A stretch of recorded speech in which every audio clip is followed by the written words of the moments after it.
우리 38장 우리 1절을 한 번 더 읽겠습니다. 출애굽기 38장 1절입니다. 읽읍시다. 시작. 그가 또 조각목으로 번제단을 만들었으니 길이는 5규빗이요 너비도 5규빗이라 네모가 반듯하고 높이는 3규빗이며 번제단은 제사를 지내는 제물을 올려놓는 곳이어서 굉장히 의미가 깊은 성막의 한 기구였습니다. 그러니까 지금 하나님께서 인간의 죄를 그 대신하는 제물을 받으심으로 용서가 베풀어지는 하나님의 자비와 인간의 용서를 구하는 진정한 회개가 만나는 장면이니 하나님의 임재의 장소인 거죠. 제물이 번제단 위에 있고 하나님께서 그 번제단에서의 희생을 받으시고 우리는 그 번제단이 십자가 상인 것을 본질적으로 알게 되죠. 성경에 나오는 수많은 그런 제사와 제물은 그 자체가 의미가 분명히 존재하지만은 성경을 가만히 보면 무언가를 향하고 있다는 것을 알 수 있죠. 대신 죽는 제물 어린 양의 이 아름다운 모티브가 십자가를 우리에게 계속 예고하죠. 그래서 우리가 성경을 읽어가고 또 주님의 은혜 안에 회심의 역사가 일어나게 되면 어릴 때 부모님과 따라다니던 그런 교회에서 배웠던 성경 공부 부르면서 불렀던 노래들 또 할아버지 목사님이 설교했던 내용들 이런 것들이 어느 날 이렇게 일목요연하게 정리가 되죠. 그 정리의 핵심은 예수 그리스도 우리의 구원자이시죠. 인간의 죄로 인하여 하나님께서 우리를 구원하시기 위해서 세상 죄를 짊어지는 어린 양이신 예수님을 보내시고 예수님을 그 영광스러운 십자가에서 인류의 죄를 대신하는 제물로 받으시고 그 지금 이 출애굽기 또 레위기에 나오는 이 제물을 받으시고 그 사람의 죄를 용서하는 것처럼 죄를 지은 사람은 그 번제단 뒤에 서 있는 떨고 있는 사람이지만 그 사람을 대신해서 죽는 제물은 어린 양이죠. 그러니까 어린 양이 대신해서 죽음으로 그 어린 양을 제물로 바치는 사람의 죄 용서가 이루어지는 이 대속의 제사 방식을 하나님은 인간에게 정하신 거죠. 물론 좀 부당해 보이는 면이 있습니다. 부당한 것은 어린 양이죠. 죄는 자기가 짓고 죽이기는 나를 죽이는 것이니까 굳이 억울하다고 하면은 그 죽는 어린 양이 억울한 거죠. 아니 어린 양이 자기 죄 때문에 죽으면 그 뭐 별로 억울하지 않고 그 다음에 뒤에 있는 이 죄인이 사람이 자기 때문에 죽어도 뭐 크게 억울하지 않는데 죽어야 될 사람은 그 양의 주인인데 죽기는 양이 대신 죽는 이 대신 죽는 모습이 성경에 계속 흐르고 있죠. 그저 옛 사람들은 그것이 구속의 방법이다, 죄 용서의 방법이다 이렇게 배워왔겠지만은 세월이 흐르고 우리가 신약 성경까지 손에 쥐고 그리고 성경 전체가 예수 그리스도 메시아에 초점이 맞춰져 있는 것을 보면서 하나님께서 우리의 죄를 대신 짊어지고 예수 그리스도가 죽는 방법으로 이 끝없는 죄의 공장 뭐 한두 개 죄를 짓는 게 아니고 우리는 죄를 창조해내지 않습니까? 그저 뭐 우리의 죄로 양이 죽는다면 하루에도 1000마리쯤 죽어야 되겠죠. 사람이 하루에 4만 가지 5만 가지를 생각한다는데 그 뭐 생각의 대부분이 죄와 떨어져 있다고 말할 수 없기 때문에 우리가 용서를 받는다면 아마 하루에도 수많은 재물이 죽어야 되겠죠. 아니, 하루에 5만 마리가 아니라 하루에 100만 마리를 죽더라도 문제는 내일 또 창의적인 죄들을 계속 개발하죠.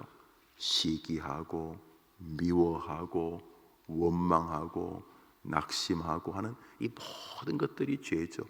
사랑해야 할 것, 사랑하지 않는 것 죄고, 이게 다 죄잖아요. 모든 게 다 죄. 인간이 소망이 없다는 것이 하나님의 결론이신 거죠. 인간은 누구든 구원에 도달할 가능성이 없다는 것이 하나님의 결론이셨기 때문에 하나님께서는 인간의 현재의 죄, 과거의 죄, 의식하지 못하고 짓는 죄, 의식하고 짓는 죄, 그리고 앞으로 죽는 날까지 짓게 될 인간의 모든 죄를 대신 할 수 있는 재물을 하나님이 직접 장만하기로 결심하신 것이죠. 인간이 뭐 양, 소새끼 데려온다고 될 문제가 아닌 것을 아시는 하나님께서 인간의, 저를 표현하면 김영우라고 하는 이 인간을 구원하시려는 강력한 의지로 인해서 하나님께서 당신이 직접 재물을 우리에게 주신 거죠. 이거 가지고 제사하라. 자꾸 딴짓하지 말고, 너는 안 되니까 뭐 목사니 뭐 집사니 암만 해봐야 너는 회개하고 돌아서서 또 죄를 짓는, 안 짓고 싶어 할 수는 있겠지만은 안 짓고 싶어 한다고 안 지어지는 게 아니에요. 너는 네 안에서 죄를 창조해낼 인간이기 때문에 딴소리 하지 말고, 나 하나님이 재물을 줄 테니까 그거를 잡아가지고 나한테 제사해라. 그러면 내가 비록 내가 줬지만은 그 재물의 효력을 보고, 그 재물이 워낙 강력한 재물이어서 지금 지은 죄를 대신하는 수준이 아니라 그 재물이 지금을 기준으로 과거에 지었던 모든 죄나 의식하고 지었던, 의식하고 못하고 지었던 현재의 죄나 미래에 짓게 되어질 죄나, 하여튼 간에 천국에는 죄인이 못 오니까, 죄인이 어떻게 하나님 앞에 섭니까? 그러니까 천국에는 머리카락 한 호리만한 죄가 있어도 천국에 무조건 못 오니까, 너가 천국에 올 가능성은 김용우 목사 너 뭐 목사고 뭐고 해봐야 넌 제로니까, 너는 뭐 열심히 설교하다 지옥 갈 테니까, 너는 열심히 신방하다가 넌 열심히 선교하다가 넌 지옥 갈 테니까 김용우 딴짓하지 말고 내가 너한테 주는 재물을 가지고 제사해라. 그러면 네 수준 말고 뭐 네 눈물 흘리고 회개하고 뭐 네가 빌고 뭐 그런 너의 그 뭐 그런 거 뭐 애틋하긴 하지만 그런 것 가지고는 안 되니까, 너의 그런 거 말고 내가 준 재물의 그 효용성 때문에, 그 재물이 워낙 강력하기 때문에 너가 바치는, 물론 나 하나님이 줬지만 내가 너에게 준 재물을 가지고 제사해라. 그러면 그 재물을 받고 너의 모든 죄를 용서한다고 선포해 주마. 내가 하늘과 천국 천사 하다 못해 마귀에게까지 죄는 죄 용서 받았다. 주변에 사단이 참소하죠. 무슨 죄 용서요? 저 시덥지 않고 저거 뭐 이렇게 하면서 아무리 참소해도 내가 너에게 준 재물을 가지고 제사한다면, 진심으로 제사한다면 내가 그 재물을 받고 너의 죄를 용서하겠다. 그 재물의 이름, 여인이 낳은 자 중에 가장 큰 자라고 불리었던 세례 요한이 그 재물을 보고 뭐라고 불렀어요? 보라, 세상 죄를 지고 가는 하나님의 어린 양이로다. 누구시죠? 예수님. 십자가라고 하는 번제단에서 우리의 죄를 대신하기 위하여 죽으신 우리의 재물. 그러니까 기독교인은 예수만 붙잡을 수밖에 없어요. 왜요? 안 된다니까. 열심히 나갔죠. 어떻게 이제 막 열심히 설교하고 막 아침 저녁으로 막 목회하고, 그리고 결론이 지옥이죠. 지옥. 교회에서 열심히 하고 지옥. 집사님, 장로님 뭐 열심히 빌고 뭐 헌금하고 열심히 노력하고 결론 지옥. 불가능. 우리가 구원에 이르는다면 그것은 오직 예수님의 은혜의 결과인 줄 믿습니다. 그래서 그냥 기독교에도 다른 종교 가지고 있는 종교적 행위들이 있어요. 뭐 울고, 뭐 은혜 부르고, 노래 부르고, 뭐 헌금하고, 뭐 예배 드리고. 기독교 안에도 그런 종교적 요소도, 다른 종교에도 그런 거 다 있어요. 그런데 기독교는 그런 모든 것들이 하나에 붙어 있어요.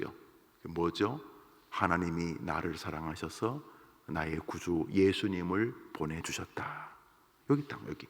그래서 찬송의 내 모든 내용은 예수님을 보내주신 하나님의 사랑에 관한 것이에요. 뭐 이것저것 뭐 다 있는데 모든 찬송의 결론은 하나예요. 나 같은 죄인 살리신 그 은혜 고마워. 예수의 피밖에 없네. 주 예수보다도, 주 예수보다 더 귀한 것은 없네. 위에 계신 나의 친구, 늘 가까이 계시도. 누굽니까? 예수. 그래서 기독교는 기쁘든 안 기쁘든, 힘들든 안 기쁘든 오직 예수만을 붙잡는 믿음의 세계인 줄 믿습니다. 그럼 오늘 힘을 어떻게 내는가? 오늘도 똑같습니다. 예수와 함께 연결되어진 삶을 사는 것입니다. 오 예수님, 이 모든 말씀 예수님 이름으로 기도합니다. 오 나의 구주 예수님, 나의 주님, 나를 위해 이 땅에 오신 주님, 죽은 지 사흘 만에 부활하시면서 보라 세상 끝날까지 내가 너와 함께 있으리라. 지금도 나와 함께 하시는 예수님 고맙습니다. 예수님 죄송합니다. 내게는 예수님이 있다. 오 예수님, 내게서 늘 떠나지 말아 주옵소서. 무엇이든지 다 예수와 연결되어 있습니다. 믿음이 깊어진다는 것은 예수를 위해 살고 싶어지는 것이고, 믿음이 깊어진다는 것은 예수가 맡긴 사명을 마지 못해서가 아니라 기쁘고 즐겁게 행하고 싶은 것이고, 믿음이 좋아진다는 것은 예수님 때문에 다른 사람에게 예수를 전하기 위하여. 저절로 전해집니까? 소새끼 말새끼하고 그 사람에게 예수 전할 수 있겠습니까? 그 사람 있는 거 막 뺏어가면서, 그 사람을 모독하면서 내가 좋아하는 예수를 전할 수 있어요? 불가능해요. 그래서 착하게 살려고 하는 게 아니라, 기독교인들은 예수 때문에 자꾸 이렇게 뭘 말하는 게 달라집니다. 모든 부모가 자기 자식 잘 기르려고 하죠. 예수 믿는 사람들도 초기에는 자식 잘 기르고 싶어서 하나님 우리 아이 좀 어떻게 뭐 좋은 학교 뭐 어떻게 건강하게 기도합니다. 근데 믿음이 깊어지면은 잘 기르고 싶은 건 똑같은 건데, 그냥 잘 기르는 게 아니고 정말 내가 사랑하는 이 예수 때문에 이 아이를 잘 기르고 싶어집니다. 하나님, 이 아이가 예수님에게 기쁨이 되게 해 주십시오. 잘 기르는 건 똑같아요. 똑같이 잘 기르고 똑같이 애를 쓰고 똑같이 애틋해 하지만은 자꾸 마음이 바뀌어집니다. 어떻게 바뀌어지는가? 예수님 때문에 이 아이를 복되게 키워가고 싶은 것이죠. 신앙도 마찬가지입니다. 처음에는 그저 뭐 하나님 예수님 별로 관심 없고, 지금 내가 죽게 생겼는데 지난번까지는 절에 갔었는데 이 절은 별로 효용이 없는 것 같고, 그래서 또 왠지 저 기독교는 좀 이렇게 서양에서 온 것 같기도 하고, 왠지 조금 샤프해 보이고, 또 내 주변에 똑똑한 사람도 예수 믿으니까 그래 한번 가볼까. 근데 그 사람 오는 것은 일단은 예수님이든 뭐 하나님이든 뭐 성령님이든 뭐 목사님이든 뭐 누구든 간에 나 좀 도와주시오 하고 교회에 오는 거죠. 교회에 그런 요소가 있어요. 그거 무시하면 안 돼요. 그런데 신앙이 자꾸 깊어지면, 주님 나를 도와주는 것도 고마운데 이 주님이 자꾸 고마워서 예수님을 도와드리고 싶은, 좀 말이 안 되지만 정말 그대로 이 예수님을 위해서 뭘 자꾸 하고 싶어지는, 옛날에는 예수 당신은 잘하니까 당신이 가진 능력으로 나 좀 도와주시오. 예수 그 능력 많은데 그거 가지고 뭐 하시오? 나 좀 도와주시고, 우리 사업도 도와주시고, 우리 남편도, 우리 집사람도, 우리 아내도, 아이들도 뭐 모든 거 좀 도와주시오. 이런 게 있어요. 뭐 지금도 있는 게 나쁜 건 아니에요. 근데 조금씩 신앙이 깊어져 가면, 신앙이 깊어져 간다는 말도 좀 주상적이고, 성경을 조금씩 알아가면, 그리고 하나님의 마음을 알아가면, 하나님의 마음도 조금만 알아가면 곧 예수님하고 딱 만나게 되죠. 그래서 믿음이 깊어져 가면 예수님 위해서 한 생애를 살아드리고 싶어지기 시작합니다. 그래서 사람들이 믿음이 깊어져 가는 사람을 보고 자기들은 좀 비아냥거리며 부르지만은 정확히 부릅니다. 예수쟁이 이렇게 부르죠. 교회쟁이라고 혹시 들어보셨습니까? 못 들어보셨죠? 자기 목사 좋아한다고 혹시 목사쟁이 들어보셨어요? 열심히 여러분이 주님을 사랑하면 사람들은 여러분 보고 뭐라고 부릅니까? 예수쟁이. 정확히 우리는 예수쟁이들. 예수. 자, 그 예수를 출애굽기에서 높이는 곳이 바로 번제단입니다. 그래서 번제단을 가만히 보면 그 번제단에서 뚝뚝 떨어지는 예수님의 피가 보이는 거죠. 자, 이 번제단, 우리 주님을 높이고 주님을 영화롭게 하고 모든 여성들의 목걸이의 펜던트가 되기에는 십자가, 바로 이 번제단이 출애굽기의 십자가죠. 이 십자가는 그냥 나무 조각이 아니고 그저 이렇게 금이나 못으로 이렇게 덮어 씌운 그런 이런 강대상이 아니고, 이 번제단은 바로 우리 예수 그리스도를 상징하는 거죠. 우리 십자가를 상징하는 거죠. 그런데 이게 중요한, 우리 주님을 높이고 우리 주님을 바라보게 하는 이 아름다운 이 번제단이 조각목으로 만들었다는 것입니다. 38장 1절을 잘 보시죠. 그가 또 조각목으로 번제단을 만들었으니, 여기 또라는 말은 여러 가지 말을 하고 있다는 의미이기도 하지만은 조각목을 또 주목하게도 하는 말이 될 수도 있습니다. 성전에 쓰는 거의 모든 것들이 조각목으로 만듭니다. 앞장에는 이제 번제단 앞에 제단이 있습니다. 이제 번제단은 불태우고 하는 부분이라면, 제단은 거기서 이제 제사장이 주님을 경배하는 곳이, 이 제단 제일 눈에 먼저 보이는 이 제단인데, 이 제단도 원목, 레바논 백향목 이런 거로 만들지 않고 조각목으로 만들라고 성경이 말합니다. 위로 올라가셔서 우리 출애굽기 37장 우리 25절을 한 절 읽겠습니다. 25절.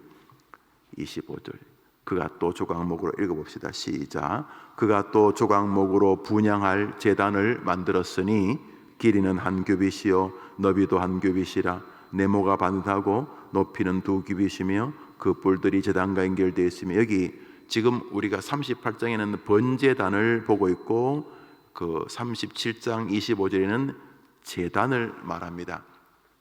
그런데 제단도 번제단도 조각목으로 만들려고 그래서 모든 사람들이 바라보이는 곳이 제단인데, 그 제단이 조각목, 주님을 상대하는 곳이면 최고로 좋은 나무 백향목, 그때도 레바논 백향목이 제일 비쌌나 봅니다. 우리로 옛날에 이태리 대리석 이렇게 말하는 것처럼 조각목으로 안 만들고, 이 조각목이 뭐냐 하면 이스라엘에 가면 시딤 나무라 그래가지고 그 쌀이나무 같은 게 있어요. 쌀이나무, 그걸 나무라고 해야 될지 모르겠는데 하여튼 그 이름도 조각목, 이게 이제 번역하면서 중국의 조각목 이렇게 되는데, 이게 시딤나무입니다. 시딤나무는 무엇을 만들더라도 그 나무 한 개 가지고 만들 수가 없어요. 여러분 쌀이나무 가지고 이 강대상 만들 수 있겠습니까? 쌀이나무 가지고 여러분이 앉은 의자는 만들 수 있겠어요? 못 만듭니다.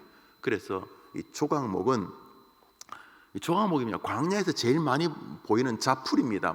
자풀보다는 커요. 그냥 우리나라 큰 쌀이나무 생각하시면 되겠어요. 이스라엘 가보면 시딤나무들이 있어요.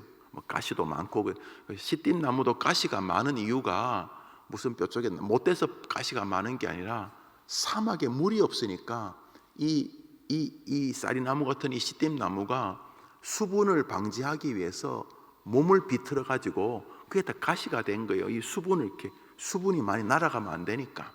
그리고 또 그 바람이 막 모래가 오면서 그 시땀나무 잎사귀 이렇게 줄기에 박혀 가지고 이 나무가 뭐 거의 다 흠집이 많은 나무가 시띠나무예요. 하여튼 시띠나무는 그냥 불태우는 뭐 그냥 밥할 때 그냥 그 솔가지처럼 쓸 수 있는 나무 정도의 이 시띠나무 가지고 뭐 작품을 만드는 거 애시당초 불가능이. 그래서 시띠나무 그 자료를 보니까 일단 베어 와 가지고 삶아요. 나무를 삶아서 두드려 패 가지고 이게 쭉 펴 가지고 뭐 모래 빼내고 뭐 이라고 자르고 또 삶고 그래 가지고 이어 붙여 가지고 겨우 나무 뭐 요만한 판때기 하나 만들 수 있는 정말 작품을 만들 수가 없는 나무가 시띠나무예요. 그저 그렇게 노상 뭐 그냥 사막에 있는 그런 것들이 주님이 제단과 번제단을 시띠나무로 만들라고 그러셨어요.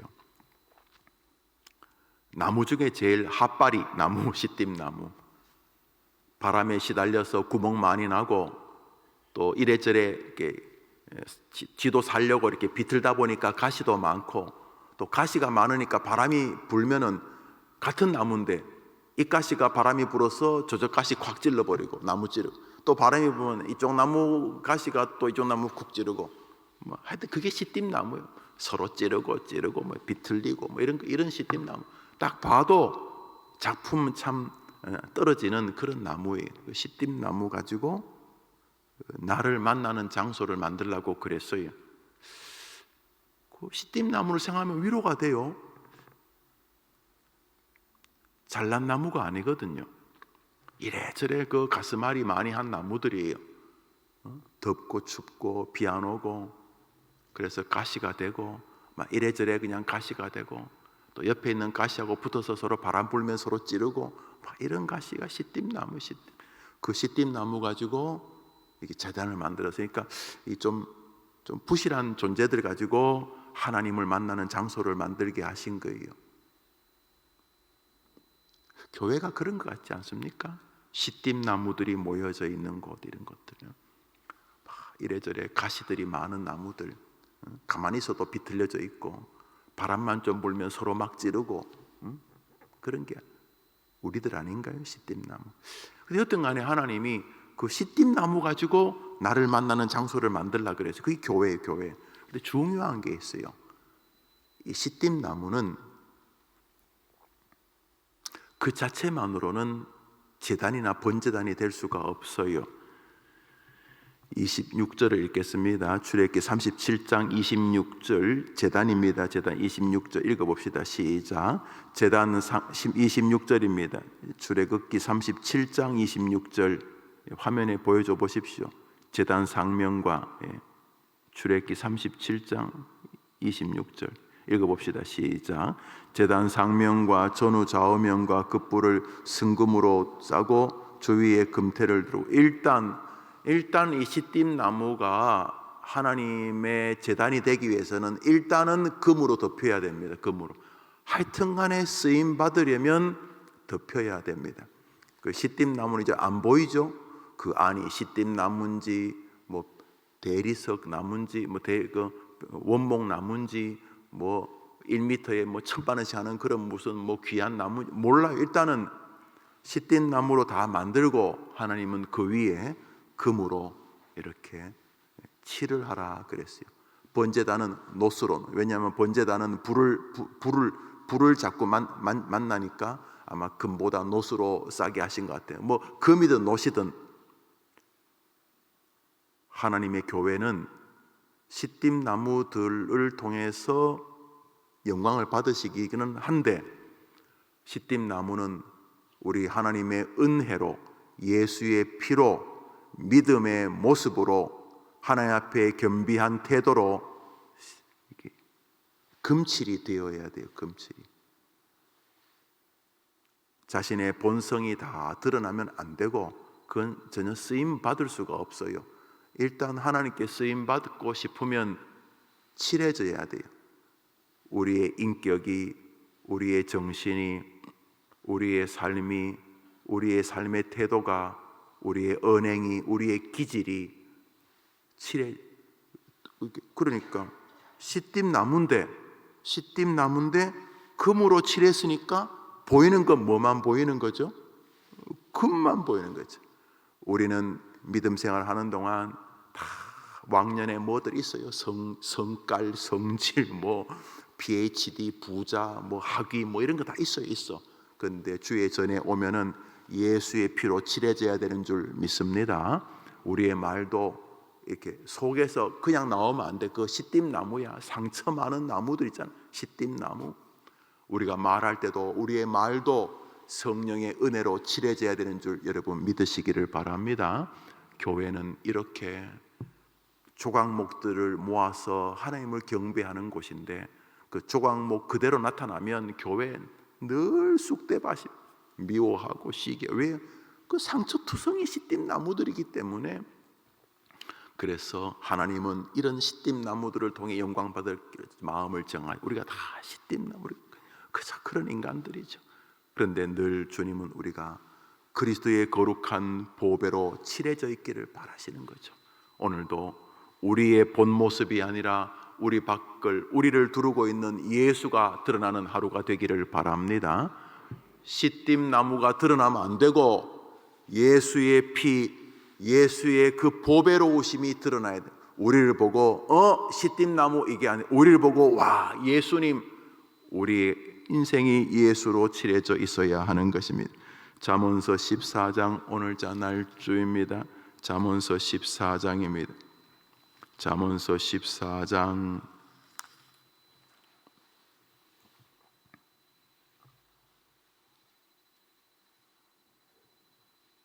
29절을 한 절 읽읍시다. 잠언서 14장 29절 읽습니다. 시작. 노하기를 더디하는 자는 크게 명철하여도 마음이 조급한 자는 어리석음을 나타내느니라. 여러분, 이 사람이 뭘 드러내요? 이 사람이 드러내는데 이 사람이 드러내는 게 금이 아니에요. 이 사람은 자기 안에 있는 거 드러내요. 안에 뭐 있다고요?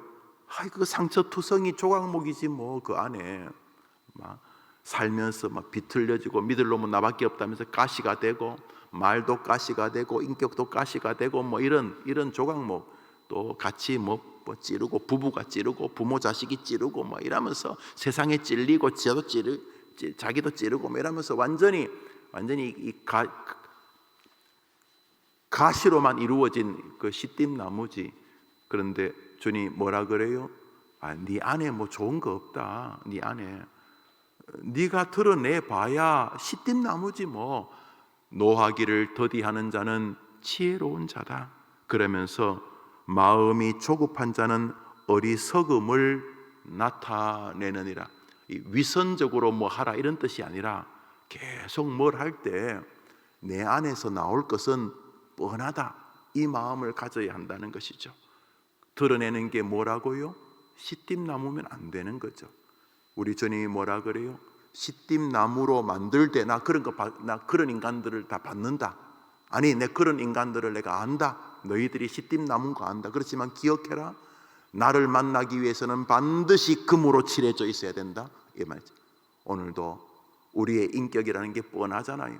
그래서 오늘 내 마음의 것들이 이 시띠나무가 드러나는 것이 아니라 예수가 나를 만나주시고 그 보배로운 피로 나를 덮어주신 것처럼 우리 인생을 덮어주시는 예수가 드러나는 하루가 되기를 바랍니다. 그 말이죠. 우리 33절을 봅시다. 33절입니다. 출애굽기 잠언서 14장 33절 읽읍시다. 시작. 지혜는 명철한 자의 마음에 머물거니와 미련한 자는 시띠나무 드러내. 오늘도 시띠나무, 부부가 대화하는데 보면은 이게 예수의 피로 발려져서 그 밖으로부터 받은 예수의 피가 밖으로 드러나는 언행이 아니에요. 속에 있는 시띠나무들끼리 충돌을 해. 시띠나무들이. 저 성경이 뭐라 그래요? 어리석고 미련한 자는 속에 있는 시띠나무를 자꾸 밖에 있는 예수의 금, 예수의 피에 다 걷어제치고 오늘도 내가 얼마나 짐승인지를 드러낸다는 거죠. 그래서 어리석은 자는 밖에 오늘도 시띠나무 같은 내 내면을 은혜의 피로 덮어주신 예수 그리스도의 피로, 예수 그리스도의 그 보배로운 금 같은 그 은혜가 밖으로 드러나는 게 아니고, 자기를 구원해 주셔서 당신의 피로 발라주신 우리의 예수 그리스도의 피가 드러나는 게 아니고 그 속에 있는 시띠나무가 드러나는 인생이 됩니다. 그러면 제단이 안 돼요. 그러면 주님이 받으시는 번제단이 되지가 않는 거죠. 우리 오늘자 날주 빌립보서 1장을 마지막으로 읽읍시다. 오늘자 날주 빌립보서 1장입니다. 빌립보서 1장입니다.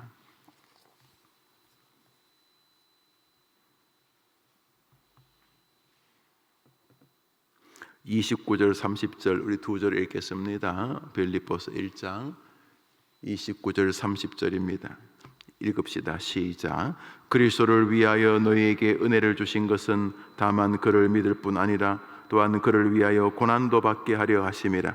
너희에게도 그와 같은 싸움이 있으니 너희가 내 안에서 본 바요 이제도 내 안에서 듣는 바이라. 빌립보서는 참 아름다운 성경인데요, 격려하고 위로하고 감사하는 내용인데, 아마 바울이 로마 감옥에 갇혔을 때 빌립보 교인들이 바울을 위해서 사랑을 표현한 것 같습니다. 음식이나 옷가지나 또 영치금 같은 것을 보내주면서 바울을 격려한 것으로 보입니다.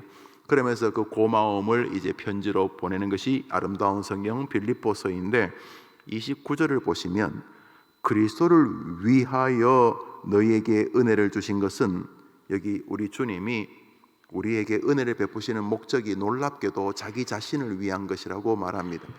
그리스도를 위하여, 자기도 감옥에 갇혔고 또 너희들도 그리스도를 위하여서 하나님이 은혜를 주시는 것을 기억해라. 이 말은 그것이 행복이기 때문인 거죠. 우리가 그리스도를 높이고 우리가 그리스도를 드러내고 사는 게 이게 불편하고 늘 짐이 되는 게 아니라, 이게 우리의 삶의 방향을 잡아주고 자녀를 아름답게 기르는 힘을 주고 직장 동료들을, 직원들을 만나는 아름다운 가치관을 갖게 하고 인생의 늙음과 질병과 죽음을 향해 갈 때에 가장 가치로운 하나님을 만나는 방법이기 때문에 그리스도를 위하여 사는 것은 귀한 것인데, 다만 그를 믿을 뿐만 아니라 또한 그를 위하여 고난도 받게 하려 하심이라. 우리가 조각목 같은 사람들인데 상처도 많고 참 이게 원래 이 참 하나님을 만나는 제단이 될 만한 인물이 아닌데, 우리를 참 긍휼히 여기셔서 이 조각목 같은 이 상처투성인 우리들을 받아주신 거죠.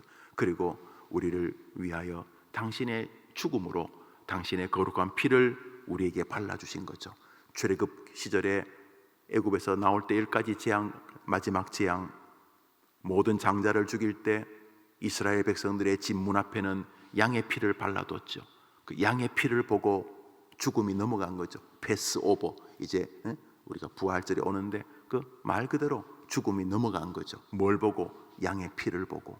뭘 보고? 안에 있는 조각목을 보는 게 아니고 양의 피를 보고 넘어간 거죠. 그 집 안에 있는 그 사람들의 뭐 엄청난 믿음을 보고 넘어간 게 아니고 그 집, 이스라엘 집 문 앞에 있는 그 양의 피를 보고 넘어간 거죠. 우리는 뭐라고? 우리 조각목. 우리 밖에 뭐가 발라 있다고요? 금. 무슨 금? 예수의 피라는 세계 최고의 금이 발라져 있는 거죠. 그래서 우리는 그 밖으로 드러난 그 금과 같은 예수 그리스도의 은혜로 오늘도 하나님께 영광을 돌리는 삶이 되는 것이죠. 오늘 바울은 빌립보 교인들에게 이 싸움, 무슨 싸움? 너를 드러내지 않고 너를 은혜로 받아주신, 너를 위하여 십자가에 죽으시면서 너의 몸에 발라주신 금과 같은 예수의 피를 자랑하고 사는 것이 우리가 싸워야 될 싸움이다, 이런 뜻이 되는 거죠. 우리 마지막 30절 읽읍시다. 시작. 너희에게도 그와 같은 싸움이 있으니 너희가 내 안에서 본 바요 이제도 내 안에서 듣는 바요. 나는 예수를 위해 살았다, 이런 뜻입니다.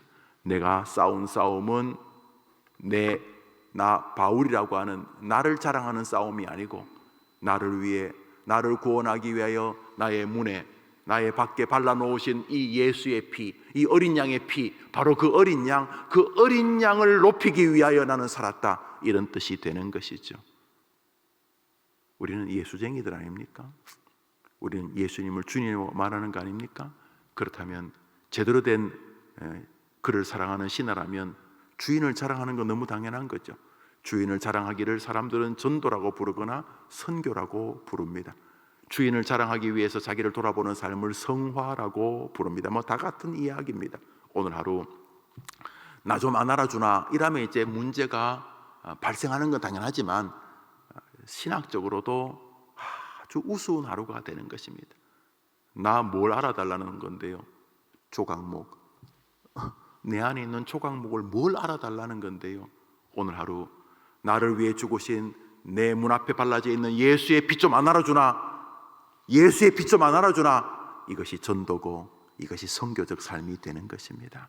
오늘 하루 나 같은 죄인을 받아주신, 나를 발라주신 예수의 피를 자랑하는 여러분의 하루와 한 주가 되기를 주님의 이름으로 축복합니다. 우리 주님 가르친 기도 예배를 마치고 우리 자유롭게 출발합니다. 저는 오늘 양평에서 노예 신학부 모임이 있어서 오전에 다녀오도록 하겠습니다. 기도해 주시기를 바랍니다. 하늘에 계신 우리 아버지여, 이름이 거룩히 여김을 받으시오며 나라의 임하옵시며 뜻이 하늘에서 이룬 것 같이 땅에서도 이루어지이다. 오늘날 우리에게 일용할 양식을 주옵시고 우리가 우리에게 죄 지은 자를 사하여 준 것 같이 우리 죄를 사하여 주옵시고 우리를 시험에 들게 하지 마옵시고 다만 악에서 구하옵소서. 대개 나라와 권세와 영광이 아버지께 영원히 있사옵나이다. 아멘.